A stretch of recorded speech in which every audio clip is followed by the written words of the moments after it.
Ngasi nungdari phongkiba Kangleipakki Mairagi pausedagi maruiba pau khara khangatjaraga myamda kholo tamjige Manipurda thokliba lan asi phawa loisimba ngamdringaida BJP gi oina thadorakpa mirepna kari haina bot myamda bot khonggodaribano haina hangnarakli Mamang chahi lising aniga sumna kungohomdoi gi me ahumdagi hauna Manipurda thokliba kanglum anigi sathireba lan asi Manipur lenga amadi Bharat lenga anina loisinaba hotnabadagi haujik mikap Mirakolna nilaba Manipur haibadu oiduna leiri Fibam asida Taranipan suba Lok Sabha mikhal pangthokani haina Election Commission of India na lauthorakpada Manipur lengang harau tayamna ongni loidana Manipur gi oina April 14 amasung 16 ta Lok Sabha mikhal pangthokadari adubo haujik oiriba Manipur fibam asida BJP gi oina inner amasung outer da thagatkadorba mirep anina voter oiriba miyamgi mafamda kari karamba thawak paikhatkani haduna vote khomba ngamgadaribano haiba asi praja section kayadagi hangnarakni Praja section kayadagi hangnarakliba asiki matung inadi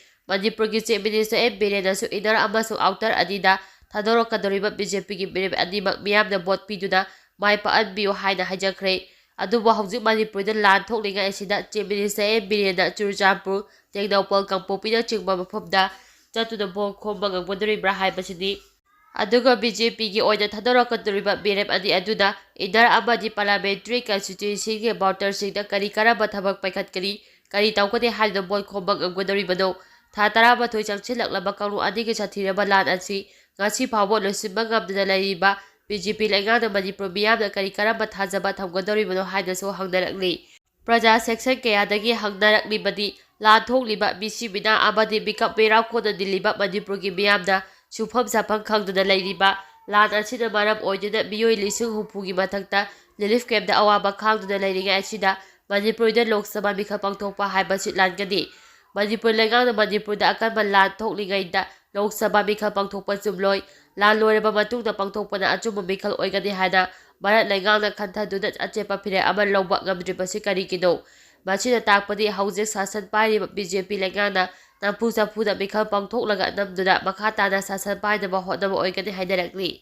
Itham laikhongda Kuki metal singna laigoi koba JCB ama Haibra ama Jeepcy ama thadoklambaga loinana Meetei Khulda Landarakhre Imphal East District ki Lamlai Police Station ki manungchana Itham Moirangpurel amadi Nongbo Kaithel Mabi anigi manakta leiba Meetei Khul laikhonggi mamang thangbada leiba chingdagi Kuki metal singna kumtharaktuna ngasi nungthil pung 3:10 rom daba matamda Nomai kapthaduna Landarakhre masigi matungda mana aduwaida leigoi kotpagi thabak tawduna leiba JCB amaga Haibra gari ama yauna gari ahum Kuki militant singna mai thadoklamle hairi pau asina hai JCB driver asi yambemdagidi pahaki maming chawba kawi thangdo asi thopagi pau hektabaga telephone mahangna pau phaunanaba hotnabada phaunaba ngamkhidre hairi aduga atopa driver su thiba khangdre hairi masigi matungda Kuki militant singna mai taikho ngaikho mamagi chingthaktagi Komtaraktuni Itham Moirangpurgi khunda nomai kapchiduna khulnganglibasing amadi khunjasinga akanba mawongda khutongnakhre pau asina hai mafam aduda leiba leigoi pekfamda mahausaagumna ngasi maikai adugi khunjasingna leigoi pekpagi thabak tawringaida masing yamlaba Kuki khulai paibasingna Boyang Hills Range-tagi nomai kaptuna mafam adu tamna changsilakki maduda leigoi pekpagi thabak tawriba khunjasing mafam adu thadoktuna chenaki masigi matungda Kuki khulai paibasingna mafam aduda leigoi pekpada sijinariba JCB ama Haibra gari ama Jeepcy ama mai thadoklamkhi hari thaudo adu thokle habagi pau phangbadagi maikai adomda khulngangliba khunjasing mafam aduda changsibaga loinana maikai anina khuthoknaki chapchaba paudi phangba ngamdri haujik thongdok thokfamda aheba security force ki kangu thomjikre hari atopa paugi likhun amana mafam aduda leigoi puba gari thawba driver ama haujik thiba khangduna leiri hari ningsingba yabadi mamang tha February 3 ki numiyungba matung 12:40 taba matamdasu Kuki khulai paibasingna tumukhonggi leigoi pekfamda attack chatharakhibaga loinana leigoi pekpada sijinaba gari kaya ama ata thoankhiba leikrabani Sugududa leiba miyamna internet phangdabadagi awaba mayoknare Kakching district ki Sugudu police station ki manungchana leiriba Sugudugi mafamsingda internet service phangdabadagi mafam adugi miyamna pau phangdok phangjin tawbada yamna chawna awaba mayoknare haina Sugududa leiriba miyamna phongdorakli pauche asida phongdorakpagi matung inadi Sugudu haiba mafam asi kanglu anigi lan asida khwaidagi soalaba mafam amadi haukiba February tang 3 dagi hauna Sugunuda internet service phangdrai ꯃꯁꯤꯅ ꯃꯇꯝ ꯆꯥꯅ E ꯄꯥꯎ ꯐꯥꯎꯅꯕ ꯉꯝꯗꯕꯗꯒꯤ ꯁꯨꯒꯨꯅꯨ ꯃꯤꯌꯥꯝꯗ ꯑꯆꯧꯕ ꯑꯋꯥꯕ ꯃꯥꯌꯣꯛꯅꯗꯨꯅ ꯂꯩꯔꯤ꯫ ꯀꯔꯤ ꯃꯔꯝꯒꯤꯗꯃꯛꯇ ꯁꯨꯒꯨꯅꯨ ꯈꯛꯇꯒꯤ ꯑꯣꯏꯅ ꯏꯟꯇꯔꯅꯦꯠ ꯁꯥꯔꯚꯤꯁ ꯊꯤꯡꯖꯤꯜꯂꯤꯕꯅꯣ ꯍꯥꯏꯕꯗꯨꯁꯨ ꯃꯅꯤꯄꯨꯔ ꯂꯩꯉꯥꯛꯀꯤ ꯃꯔꯤ ꯂꯩꯅꯕ ꯑꯣꯊꯣꯔꯤꯇꯤꯅ ꯉꯁꯤ ꯐꯥꯎꯕ ꯈꯪꯍꯟꯕꯤꯗꯨꯅ ꯂꯩꯔꯤꯕꯁꯤ ꯀꯔꯤꯒꯤꯅꯣ ꯍꯥꯏꯕꯗꯨ ꯃꯌꯦꯛ ꯁꯦꯡꯅ ꯁꯨꯒꯨꯅꯨ ꯃꯤꯌꯥꯝꯗ ꯈꯪꯍꯟꯕꯤꯌꯨ ꯍꯥꯏꯔꯤ꯫ ꯌꯥꯝꯅ ꯉꯛꯂꯤꯕꯗꯤ ꯁꯨꯒꯨꯅꯨ ꯌꯧꯒꯗꯕ ꯀꯤꯂꯣꯃꯤꯇꯔ 2ꯔꯣꯝ ꯋꯥꯠꯂꯤꯉꯩꯗ ꯂꯩꯕ ꯇꯥꯡꯖꯦꯡ ꯈꯨꯅꯧ ꯍꯥꯏꯔꯤꯕ ꯃꯐꯝ ꯑꯁꯤ ꯐꯥꯎꯕꯗ ꯏꯟꯇꯔꯅꯦꯠ ꯁꯥꯔꯚꯤꯁ ꯑꯗꯨꯃꯛ ꯐꯪꯏ꯫ ꯃꯔꯝ ꯑꯗꯨꯅ ꯁꯨꯒꯨꯅꯨꯒꯤ ꯃꯤꯌꯥꯝꯅ ꯏ ꯄꯥꯎ ꯐꯥꯎꯅꯅꯕꯒꯤꯗꯃꯛꯇ ꯏꯟꯇꯔꯅꯦꯠ ꯁꯥꯔꯚꯤꯁ ꯐꯪꯕ ꯇꯥꯡꯖꯦꯡ ꯈꯨꯅꯧꯗ ꯆꯠꯂꯒ ꯇꯦꯂꯤꯐꯣꯟ ꯇꯧꯅꯕ ꯑꯃꯗꯤ ꯏ ꯄꯥꯎ ꯐꯥꯎꯅꯕꯒꯤ ꯊꯕꯛ ꯃꯇꯝ ꯃꯥꯡꯅ ꯆꯠꯊꯗꯨꯅ ꯂꯩꯔꯤ꯫ ꯃꯔꯝ ꯑꯗꯨꯅ ꯑꯊꯨꯕ ꯃꯇꯝꯗ ꯁꯨꯒꯨꯅꯨ ꯄꯨꯝꯕꯗ ꯏꯟꯇꯔꯅꯦꯠ ꯁꯥꯔꯚꯤꯁ ꯐꯪꯍꯟꯕꯤꯌꯨ꯫ ꯃꯗꯨ ꯅꯠꯇ꯭ꯔꯕꯗꯤ ꯁꯨꯒꯨꯅꯨ ꯃꯤꯌꯥꯝꯅ ꯂꯩꯉꯥꯛꯀꯤ ꯃꯊꯛꯇ ꯑꯀꯟꯕ ꯈꯣꯡꯖꯪ ꯆꯪꯁꯤꯟꯅꯕ ꯁꯦꯝ ꯁꯥꯗꯨꯅ ꯂꯩꯔꯦ ꯍꯥꯏꯅꯁꯨ ꯐꯣꯡꯗꯣꯛꯈꯤ꯫ ꯁꯦꯀ꯭ꯌꯨꯔꯤꯇꯤꯒꯤ ꯆꯦꯛꯁꯤꯟ ꯊꯧꯔꯥꯡ ꯂꯧꯈꯠꯂꯤ꯫ ꯂꯝꯗꯝ ꯑꯁꯤꯗ ꯊꯣꯛꯂꯤꯕ ꯏꯔꯥꯡ ꯑꯁꯤ ꯂꯥꯛꯁꯤꯟꯅꯕꯒꯤ ꯄꯥꯟꯗꯝꯗ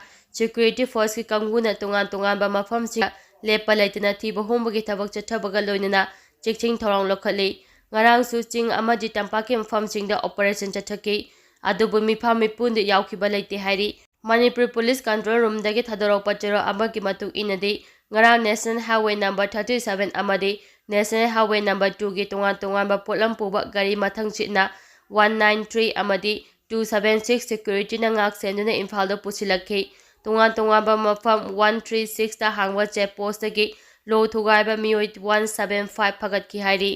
ꯈꯥꯡꯕꯣꯛꯇ BSFꯀꯤ ꯀꯥꯡꯕꯨ ꯇꯥꯟꯈ꯭ꯔꯦ꯫ ꯉꯁꯤ ꯑꯌꯨꯛ ꯄꯨꯡ 11:40 ꯇꯥꯕ ꯃꯇꯝꯗ ꯊꯧꯕꯥꯜ ꯗꯤꯁꯇ꯭ꯔꯤꯛꯀꯤ ꯃꯅꯨꯡ ꯆꯟꯅ ꯈꯥꯡꯕꯣꯛ ꯈꯨꯜꯂꯛꯇ ꯈꯪꯍꯧꯗꯅ BSFꯀꯤ ꯀꯥꯡꯕꯨ ꯑꯃ ꯈꯣꯡꯅ ꯄꯦꯇ꯭ꯔꯣꯂꯤꯡ ꯂꯥꯛꯄꯗꯒꯤ ꯃꯥꯏꯀꯩ ꯑꯗꯣꯝꯒꯤ ꯈꯨꯟꯖꯥꯁꯤꯡꯅ ꯏꯔꯥꯡ ꯂꯩꯇꯕ ꯃꯐꯝꯗ ꯀꯔꯤꯒꯤꯗꯃꯛꯇ BSFꯀꯤ ꯀꯥꯡꯕꯨ ꯂꯥꯛꯂꯤꯕꯅꯣ, ꯏꯔꯥꯡ ꯂꯩꯕ ꯃꯐꯝꯗ ꯉꯥꯛ ꯁꯦꯜꯂꯨꯁꯣ ꯍꯥꯏꯅ ꯃꯥꯏꯀꯩ ꯑꯗꯣꯝꯒꯤ ꯅꯨꯄꯤꯁꯤꯡ ꯊꯣꯛꯂꯛꯇꯨꯅ BSFꯀꯤ ꯀꯥꯡꯕꯨ ꯑꯗꯨ ꯃꯐꯝ ꯑꯗꯨꯗꯒꯤ ꯇꯥꯟꯈ꯭ꯔꯦ ꯍꯥꯏꯔꯤ꯫ ꯋꯥꯔꯗ ꯃꯦꯝꯕꯔ ꯁꯤꯟꯕ ꯌꯥꯔꯣꯏ ꯍꯥꯏꯅ ꯊꯝꯕꯥꯜꯈꯣꯡꯗ ꯃꯩꯔꯥ ꯄꯥꯏꯕꯤꯁꯤꯡꯅ ꯋꯥꯀꯠ ꯃꯤꯐꯝ ꯆꯠꯊꯈ꯭ꯔꯦ꯫ ꯍꯧꯖꯤꯛ ꯃꯅꯤꯄꯨꯔ ꯂꯩꯉꯥꯛꯅ ꯄꯟꯆꯥꯌꯠꯀꯤ ꯏꯂꯦꯛꯁꯟ ꯇꯧꯗꯅ ꯋꯥꯔꯗ ꯃꯦꯝꯕꯔꯁꯤꯡ ꯉꯝꯃꯤ ꯍꯥꯏꯕ ꯃꯇꯥꯒꯨꯝ ꯁꯤꯟꯗꯣꯛꯄꯒꯤ ꯊꯕꯛ ꯆꯪꯁꯤꯜꯂꯛꯂꯤꯕ ꯑꯁꯤꯒꯤ ꯃꯥꯌꯣꯛꯇ ꯉꯁꯤ ꯊꯝꯕꯥꯜꯈꯣꯡ ꯃꯩꯔꯥ ꯄꯥꯏꯕꯤ ꯂꯨꯞꯅ ꯁꯤꯟꯗꯨꯅ ꯈꯨꯔꯥꯏ ꯀꯣꯡꯄꯥꯜ ꯅꯤꯡꯊꯧꯕꯨꯡ ꯂꯩꯀꯥꯏꯗ ꯋꯥꯀꯠ ꯃꯤꯐꯝ ꯄꯥꯡꯊꯣꯛꯈ꯭ꯔꯦ꯫ ꯋꯥꯀꯠ ꯃꯤꯐꯝ ꯑꯗꯨꯗ ꯒ꯭ꯔꯥꯝ ꯄꯟꯆꯥꯌꯠꯀꯤ ꯃꯦꯝꯕꯔ ꯃꯨꯠꯊꯠꯂꯒ ꯑꯦꯗꯃꯤꯅꯤꯁꯇ꯭ꯔꯦꯇꯤꯚ ꯀꯝꯃꯤꯇꯤ ꯁꯦꯝꯕ ꯌꯥꯅꯤꯡꯗꯦ ꯍꯥꯏꯕ ꯈꯣꯜꯂꯥꯎ ꯂꯥꯎꯈ꯭ꯔꯦ꯫ ꯋꯥꯀꯠ ꯃꯤꯐꯝ ꯑꯗꯨꯗ ꯁꯔꯨꯛ ꯌꯥꯈꯤꯕꯤ ꯊꯝꯕꯥꯜꯈꯣꯡ ꯃꯩꯔꯥ ꯄꯥꯏꯕꯤ ꯂꯨꯞꯀꯤ ꯄ꯭ꯔꯁꯤꯗꯦꯟꯠ RK ꯂꯩꯕꯥꯛꯂꯣꯠꯄꯤꯅ ꯐꯣꯡꯗꯣꯛꯈꯤꯕꯗ ꯋꯥꯔꯗ ꯃꯦꯝꯕꯔ ꯍꯥꯏꯕꯁꯤ ꯚꯣꯠ ꯇꯧꯔꯒ ꯃꯤꯌꯥꯝꯅ